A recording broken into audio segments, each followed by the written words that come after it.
Nação. E o Mário Jorge aqui na entrevista coletiva após vitória do Flamengo 1-0 sobre o Bahia, rasgou o verbo para cima de Sampaoli, falou sobre o Tite e tem também na sequência os comentaristas aqui do Sport Center trazendo as últimas informações sobre a contratação de Tite no Flamengo. Vamos acompanhar aqui a entrevista coletiva. Na sequência, a gente vem com os comentaristas. Se inscreva, aciona o sino, deixa o like e bora pro vídeo.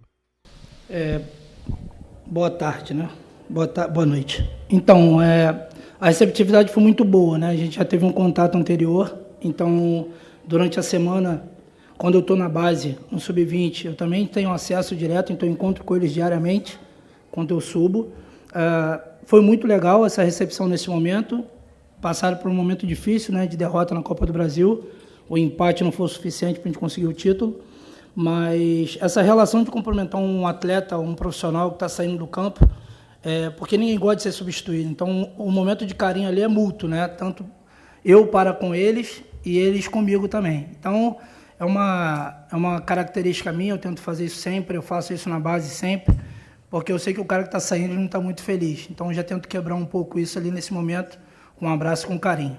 Com relação ao jogo, eu acho que a gente teve uma condição bacana de controle de bola, de circulação, mas a gente poderia ter aproveitado um pouquinho melhor para terminar a jogada, tanto pelo lado quanto com algumas finalizações de média e de longa distância. Nosso preenchimento de área não foi legal, a gente diagnosticou isso no primeiro tempo, passando por vídeo ali dentro do vestiário, mas agora a gente tem possivelmente uma semana de trabalho para poder corrigir isso. Mário, boa noite. Bruno Vilafranca, da S1 Live, parabéns pela vitória. Queria te perguntar em relação ao Ayrton Lucas, ainda com o técnico anterior, a gente viu que ele ficava muito na primeira linha, né, na linha defensiva, e o Ayrton Lucas ele acabou aparecendo muito por ser um jogador agudo, né, muitas vezes fazendo ultrapassagem. E eu queria saber exatamente em cima disso, o que você pretende fazer enquanto você estiver técnico do Flamengo para melhorar, se você entende que deve melhorar esse posicionamento do Ayrton. E se me permite uma segunda pergunta, o quanto, num momento conturbado quanto esse, que você mais uma vez está assumindo o Flamengo, o quanto conhecer o Flamengo de dentro para fora pode ajudar nesse processo de recuperação? Obrigado. Eu acho que a gente tem, vou da segunda para a primeira, eu acho que a gente tem um processo muito bacana alinhado dentro do clube, de os profissionais da base, principalmente da categoria sub-20, estarem próximos ao profissional, para que nesses momentos a gente consiga estar aqui e não ter tanto milindre, tanta preocupação por não ter conhecimento do caso. Isso aconteceu com outros profissionais. Zé Ricardo, aconteceu com o Maurício, isso aconteceu com outros profissionais do Sub-20 do Flamengo. Isso daí acabou colocando os dois no mercado do futebol. Então, é uma coisa que é com naturalidade, eu vejo isso. E com relação ao Ayrton, a gente vai tentar, em pouco tempo, resgatar não só o Ayrton, todos os outros jogadores. Porque a gente acredita que aliando características de cada um deles e tentando colocá-los próximo daquilo onde eles podem render mais, a gente pode ter uma coletividade um pouco mais forte. Então é isso que a gente vai tentar fazer, aproveitando o Ayrton, Wesley, Everton, Pedro, Gabi, qualquer um deles, a gente vai tentar ajudar da melhor maneira possível. Mário, aqui. Opa. Aqui. Boa noite, Guilherme Xavier, da Trivela. O Flamengo já tem toda uma estrutura no futebol há algum tempo aí. E conquistou títulos anteriormente, mas esse é um ano que está bastante complicado. Eu queria que você fizesse uma avaliação dessa estrutura de futebol e como que essa estrutura pode dar respaldo para você trabalhar aí em apenas 2 dias de preparação, né, para o jogo contra o Bahia. Sim, a estrutura eu acho que funciona muito bem, né? A gente tem o nosso gerente na base, Luiz Carlos, tem o Noval que auxilia muito nessa transição dos meninos e da gente também. O Fabinho e o Juan estiveram comigo o tempo todo, a gente está falando desde do momento que houve o comunicado do desligamento do Sampaoli. Todos eles me dão muito suporte, Spindel, Braz, toda a estrutura funciona muito bem para que eu possa, de repente, chegar em um dia para o jogo e assumir uma responsabilidade dessa. A responsabilidade é compartilhada, não é só do Mário, não é só da comissão técnica, é de todo mundo. Então, todo mundo se abraçou e veio para o jogo hoje. O resultado, de repente, não foi aquilo que todos esperavam, mas os 3 pontos foram suficientes para a gente está feliz com isso. Mário, Raíssa Simplício aqui da Gol Brasil, parabéns pela vitória. Você, na primeira resposta da coletiva, se não me engano, você falou sobre ter uma semana para trabalhar. Eu queria saber se você teve um papo com a diretoria, se eles passaram para você algum planejamento, se você tem previsão, vai estar na beira do campo contra o Corinthians, enfim, como é que foi esse papo? E se me permite, queria saber sobre o Bruno Henrique e o Pedro.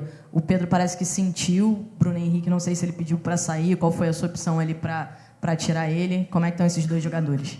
Então, Pedro, na cobrança do pênalti, ele sentiu um incômodo no adutor, ele já veio direto no banco ali e já falou ali com o Márcio com relação ao incômodo, pediu para fazer alguma coisa, voltou, não teve uma resposta ali imediata com relação ao que ele estava sentindo. E o Bruno sentiu incômodo na planta do pé, né? Não foi tornozelo, não é nada muito grave, sentiu incômodo e isso dói, né? Incomoda para correr. E um velocista que está sentindo incômodo para correr fica difícil. Então, pediu para sair, para ser preservado também. A gente tinha um plano para esse jogo, amanhã a gente está de folga e acredito que na segunda-feira em diante a direção vai tocar o planejamento para o jogo do Corinthians, estando o Mário Jorge lá ou não. Sou funcionário do clube, se me chamarem, eu estou lá. Boa noite, Mário. Aqui, Sidão Marinho da Litoral News. Queria saber de você como foi o primeiro contato com os jogadores depois da saída do Sampaoli e a sua chegada. Como você viu esse grupo de jogadores, como era a moral desse grupo, de que forma você trabalhou para elevar essa moral. E também te perguntar se o objetivo que você vê dos jogadores para o Brasileirão é apenas a vaga na Libertadores ou é tentar uma disputa mais em cima, tentar buscar esse campeonato? Com relação ao comportamento dos jogadores, eles são muito profissionais. Assim, se tem um grupo que gosta de trabalhar, os 4 momentos que eu tive com eles, eu nunca tive nenhum tipo de comportamento que não seja extremamente profissional de todos eles, inclusive dos caras que não vêm jogando muito. Todos eles são muito comprometidos, são profissionais, e isso daí eu não tenho uma vírgula para falar. O que você falou depois mesmo? Perdão? Ok. Eu acho que é trabalhar jogo a jogo, né? A gente está um pouco distante, mas 2 vitórias podem nos colocar na segunda colocação. Então, é trabalhar jogo a jogo, construir semana por semana, para, de repente, lá na parte final da competição, a gente está bem grudado ali no primeiro colocado, brigando pelo título. Eu acho que eu faria dessa forma, entendeu? Mário, aqui, Gustavo. A formatação do time hoje, se você continuar para o jogo com o Corinthians, está sendo da comissão técnica ou está sendo feito um trabalho em conjunto com os jogadores mais experientes do elenco? Como é que está sendo aí essa montagem para escalar, parte tática, enfim? A gente, por não ter tido tempo, né, de fazer nenhum tipo de sessão de treino, a gente foi coerente de tentar manter o que foi feito na Copa do Brasil. A gente tentou só ajustar alguns comportamentos que a gente achava que seria pertinente para esse jogo e agora é trabalhar, tentar construir alguma coisa durante a semana, se a gente estiver lá, para chegar um pouco melhor do que a gente chegou hoje contra o Corinthians. Com relação à escalação, trabalho nosso, comissão técnica. Comissão técnica, Juan, Fabinho, Spindel, a gente escuta todo mundo para tomar a melhor decisão. É isso. Boa noite, Mário. Parabéns pela vitória. Léo José, do Coluna do Fla. Eu queria saber de você, a partir de agora, desde que você teve apenas 2 dias, né, de trabalho com esse elenco, desde a saída do Sampaoli, 1 dia, né, desde a saída do Sampaoli, o que você imagina no cenário de que você fique até o jogo contra o Corinthians? O que você imagina de identificar de erros do elenco, de erros táticos, ao ponto de você melhorar, e o que você enxerga para a organização tática desse Flamengo para o jogo contra o Corinthians, no cenário que você fica? Assim, eu não vejo como erro tático. Eu acho como uma filosofia de uma coisa que acontece no clube, é um DNA do clube, uma identidade do clube. Então, eu acho que a gente constrói alguma coisa no futebol de base que já funciona pelo menos há uns 10 anos, eu tenho 8 anos de clube. Então, quando eu chego, eu tenho uma identidade que a gente tem que tentar estabelecer nas categorias de base. Eu acho que isso se reflete um pouco no profissional. A única coisa que eu estou fazendo é dando sequência nisso. De repente, o profissional que tem essa mudança do treinador, que muda um pouco a sua metodologia de trabalho, é tentar não ferir esse DNA, tentar não ferir essa característica do jogo rubro-negro. Aí é a escolha do treinador, a forma, o jeito, o sistema, como ele vai colocar. Isso é muito individual, muito particular. Então, não é uma questão de ajustar o erro, e ajustar em cima daquilo que eu tenho de características dos jogadores para tentar potencializá-los para o jogo. Mário, aqui, boa noite Fabinho, boa noite Juan. Ricardo Neto, Rede Fortes Esportes. Queria te fazer uma pergunta sobre o Pedro. Você conhece o Flamengo, você está aí há 8 anos, conhece o Flamengo das entranhas, né? Como a gente diz, de dentro para fora. E o Pedro hoje volta a marcar, o último gol dele também foi de pênalti contra o São Paulo. O Pedro é um jogador que, quando em forma, é inigualável, um jogador que ninguém tem no Brasil, da característica igual a ele, do que ele faz. O que você, continuando, pelo menos até o Corinthians, pretende fazer para trazer o Pedro de volta? Hoje ele já se movimentou um pouco, ele passou por uma série de problemas extra-campo, fora do Flamengo também, um jogador que pode aglutinar muito ao Flamengo, e hoje eu já percebi, não sei se você percebeu também, uma melhora nele, parece que estava um pouco mais animado, um pouco mais de vontade. Não só o Pedro, né? Conforme eu falei antes, eu acho que é tentar resgatar o brilho nos olhos dos jogadores, entendeu? Não quer dizer que eu não vi, mas eu acho que a gana, a vontade de vencer, tentar despertar isso neles de novo, porque passaram por baques durante toda a temporada, então é fato que a sua confiança pode estar trincada por aí, né? Perdemos muitas competições durante toda a temporada e chega na Copa do Brasil, a gente tem um revés também. Então é tentar estabelecer um ambiente saudável de competição interna para que aí todos consigam evoluir, né? E assim a gente ganha coletivamente. Oi, Mário, tudo bem? David Sharp, do Antenados da Jogada. Parabéns pela vitória. Eu queria fazer 2 perguntas. A primeira, você assumiu o Flamengo naquela época que perdeu também o Carioca, né, para o Fluminense, e aí teve jogo contra o Maringá e Curitiba. Exatamente. E agora, novamente, eu queria saber de você as diferenças mais emocionais, mas também técnicas e táticas de agora para aquela época. E a outra pergunta, porque o que você viu optando ali pelo Luiz Araújo no lugar do Thiago Maia e não preencher o meio de campo com outro volante, talvez o Igor Jesus, por exemplo? Obrigado. A gente estava com um jogador a mais, né? Então, a gente teria um controle maior, teria circulação, tendo o Luiz e o Cebola pelo lado, com 2 caras abrindo bem o campo e fazendo que a bola batesse neles e fizesse a defesa do Bahia balançar de um lado para o outro. De repente, num espaço desse, a gente conseguiria entrar e preencher a área com um cruzamento ou uma finalização. Com relação à comparação do momento Maringá e agora, cara, são os mesmos jogadores. Eu acho que o único jogador diferente que tem é o Luiz, né? Os momentos foram de 2 reveses, né? Então não tem muito o que fazer, a confiança vai estar realmente em baixa, a gente tem que tentar trabalhar a parte emocional, jogar a energia para cima para tentar fazer com que resgate isso neles, porque assim, ninguém discute a capacidade do elenco do Flamengo, né? Então a gente precisa colocar esses caras em condição de competir em alto nível, e é isso que a gente vai tentar fazer. Mário, boa noite. Fábio Barcelos, canal Família da Nação. Prazer ter você aqui no comando do Flamengo, uma honra vê-lo. Mário, a pergunta é a seguinte: muito se falava do treinador anterior que ele pouco utilizava a base, e ele mesmo, sentado aí onde você está, ele chegou a dizer que faltou um extremo pelo lado direito em um determinado momento, e esse extremo o Flamengo tinha, que era o Matheus Gonçalves, né? E pouco teve oportunidade. A pergunta é, você, por conhecer a base, vai dar oportunidade para esses garotos? E mais, Lohan e outros jogadores, quais deles você considera que está mais preparado para poder jogar nesse momento? Pergunta difícil que tu fez, hein, cara? Pelo amor de Deus, que sinuca. Então, assim, a gente, tendo tempo, a gente vai tentar dar oportunidade para todos, não só para os meninos da base. Existem jogadores que também estão pedindo oportunidade, né? Que precisam de oportunidade para jogar. Agora, com relação à saída do Matheus, assim, eu não tenho como te responder o porquê, porque eu não participei desse momento, eu não estava no dia a dia. Com relação a estarem prontos, acredito que muitos dos garotos do Sub-20, nessa engrenagem funcionando bem, eles teriam condição de jogar e entregar performance. Acredito muito, muito. O Wesley subiu, jogou, Vitor Hugo subiu, jogou, França subiu, jogou, deram resposta, tanto técnica quanto competitiva. Então, os meninos são mergulhados muito nessa parte competitiva na base, né, desde muito pequeno. Então, quando eles chegam no momento desse com 40, 50 mil pessoas, eles conseguem passar com um pouquinho mais de tranquilidade. Vão atuar em altíssimo nível nesse momento? Não sei, porque são garotos, mas que eles são estimulados para isso, eles são. diretoria, né? Diga, Zé. Porque nós estamos o quê? Finalzinho de setembro. Uhum.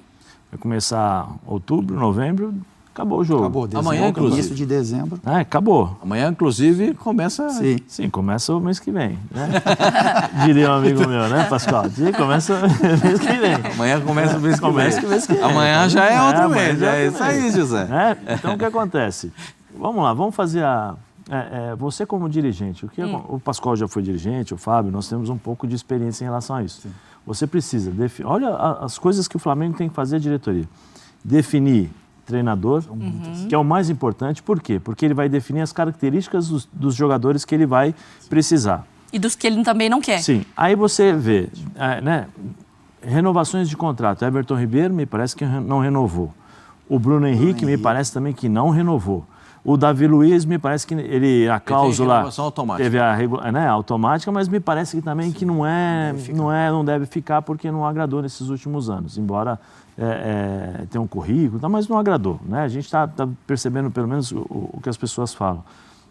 Você vê quanta coisa. Felipe Luiz me parece que já falou que vai ser treinador, vai parar realmente, né? Mas aí tudo bem, porque o Felipe nesse último ano não foi muito aproveitado, foram jogos pontuais, alguma situação e tal, até porque o Ayrton Lucas em determinado momento do ano estava voando. Olha quanta coisa a diretoria do Flamengo tem que fazer. Além do que, Zé, tem que planificar o ano que vem, as contratações. É isso que eu estou dizendo. E esse mês, entre setembro e outubro, é onde as contratações acontecem. Às vezes o torcedor fala, não, em dezembro, não. As contratações saem agora. Fabrício Bruno já recusou uma primeira oferta. Mas o Fabrício tem contrato até 25. Mas é que teve proposta da Arábia, então o pessoal quer segurar. Mas calma, aí o Flamengo quis renovar para tentar, talvez, sei lá, se aumentar a multa, alguma coisa assim. Não sei qual é a intenção do Flamengo. Porque nessa investida dos árabes, se vier uma nova investida, não vai ter como segurar, Zé. Sim.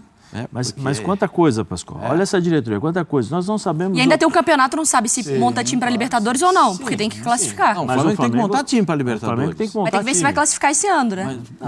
O Flamengo tem que contar com isso. O Flamengo tem que ter Não, mas eu digo assim, mas é mais uma questão assim, eu tenho que montar um time para o ano que vem, mas esse ano não está resolvido, porque ano que vem eu não sei o que eu vou... Mário, mas é obrigação do Flamengo montar um time para Libertadores a qualquer instante. Pela capacidade financeira, por aquilo que ele arrecada, ele tem que montar sempre um time para disputar a Libertadores. É isso que o Flamengo tem Mas que é o que eu estou pensar. dizendo, não é só um pensamento de acabou o ano, estamos resolvendo, vamos só para o ano que vem. Tem coisa esse ano para resolver ainda.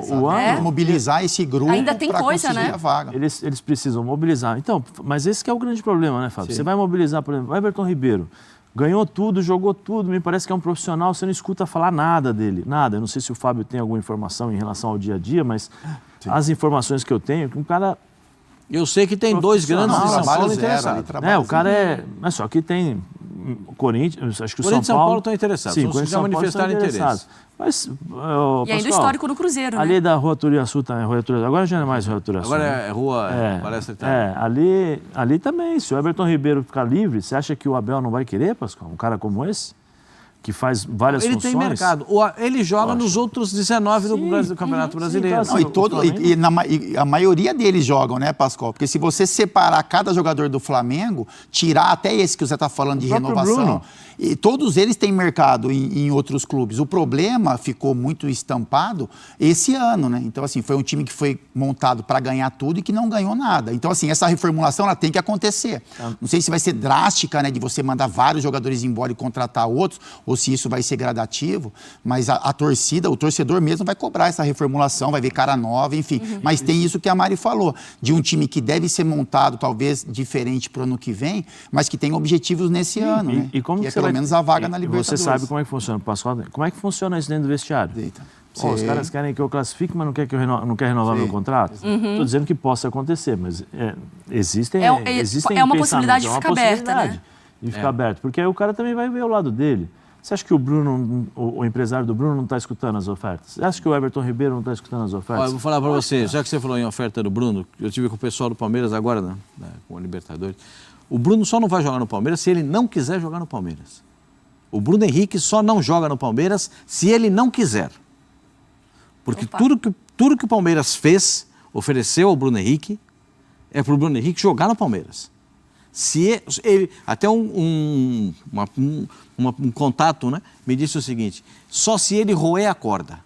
Essa foi a palavra. Só se ele roer a corda. Mas porque senão ele vai jogar isso é o lado do Palmeiras, né? Mas do lado do Flamengo, a maior contratação do Flamengo para 2024. Esse ano foi e para o ano que vem também. Né? Então, assim, se o Flamengo tiver que fazer força para renovar ou para contratar um outro jogador, independente da função, esse primeiro jogador seria o Bruno Henrique. Porque, assim, um ano lamentável do Flamengo, ele passou por um período de contusão e a gente viu a falta que ele fez. E ele, assim, ele é a única estrela que ainda brilha nesse elenco. Que o torcedor olha com carinho, que o torcedor torce para uma renovação. Então, assim, se tem um lado do Palmeiras, quem sabe que é muito forte no mercado quando quer, e já fez uma proposta, a diretoria do Flamengo, que tanto errou nesse ano com relação a planejamento, enfim, a tudo, ela tem quase que obrigação para o torcedor de proporcionar essa renovação com o só Bruno. Interromper. E o Galvão Bueno, hein? Galvão Bueno dando seu pitaco sobre o novo treinador do Flamengo. Você já viu? Não viu? Olha só o que o Galvão Bueno disse, abre aspas: se vier o Tite, muito bom para o Flamengo. Mas se continuar procurando técnico, conversa com o Diego Ribas. Pede para ser coordenador técnico. Pega o Felipe Luiz e coloca de técnico. Vai na minha que dá certo, disse o Galvão Bueno. O que você acha dessa ideia aí do Galvão Bueno? Coloca aí a sua opinião nos comentários. E ele seguiu e disse o seguinte: o Flamengo já pagou quase 43 milhões em indenizações de multas contratuais para técnicos nos últimos 2 anos. É um absurdo. Se vier o Tite, ótimo. Excelente técnico. Errou na Copa, todo mundo comete erros. Para o bem do Flamengo, tomara que venha o Tite. Coloca aí a sua opinião nos comentários, se inscreva, aciona o sino, deixa o like e até o próximo vídeo.